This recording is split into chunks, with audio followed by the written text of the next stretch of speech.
इससे पूरे गुजरात के आदिवासी समाज में बहुत रोष है, बहुत गुस्से में है। केवल उनको गिरफ्तार नहीं किया, उनके साथ साथ उनकी धर्मपत्नी शकुंतला बेन को भी गिरफ्तार कर लिया है।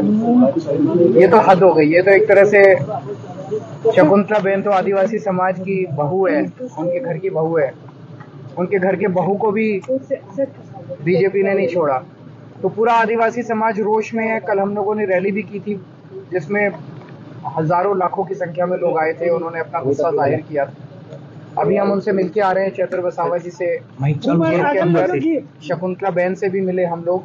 दोनों ठीक हैं, स्वस्थ हैं, हौसले बुलंद हैं, लड़ेंगे, संघर्ष करेंगे और अंत में बीजेपी को गुजरात से उखाड़ के फेंकना है और जनता उखाड़ के फेंकेगी। हम लोग तो बहुत छोटे हैं। एक मिनट बात कर लेते हैं। और जनता इनको उखाड़ के, अब इनकी हद हो गई है।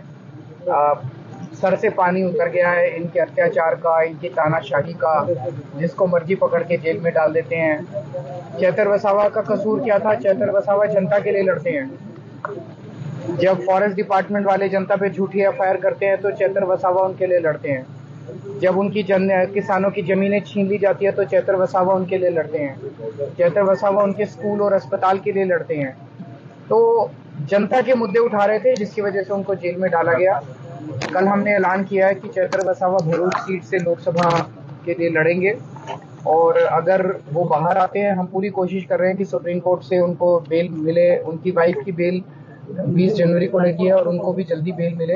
अगर नहीं भी आते तो पार्टी लड़ेगी उनके नाम पे और हमें पूरी उम्मीद है कि जनता उनको जिताएगी। सर, गठबंधन के बारे में क्या कहेंगे? आपने अनाउंस कर दिया है, जैसा कि अरविंद जी ने कहा है,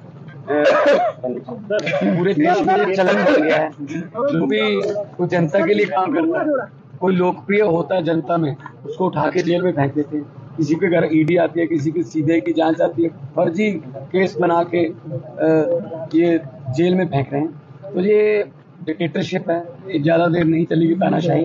और चैतर वसावा हमारे बहुत बड़े नेता हैं और जिन्होंने लोगों की लड़ाई लड़ी और उनके घर में उनकी धर्मपत्नी को भी पकड़ के जेल में डाल दिया। तो कल की जो रैली थी उसमें जो लोगों में गुस्सा, आक्रोश नजर आ रहा था, वो ये इस बात का संकेत है कि आदिवासी समाज अपना अपमान समझ रहा है इस बात को कि हमारी बहू बेटियों को भी आप अंदर कर रहे हो।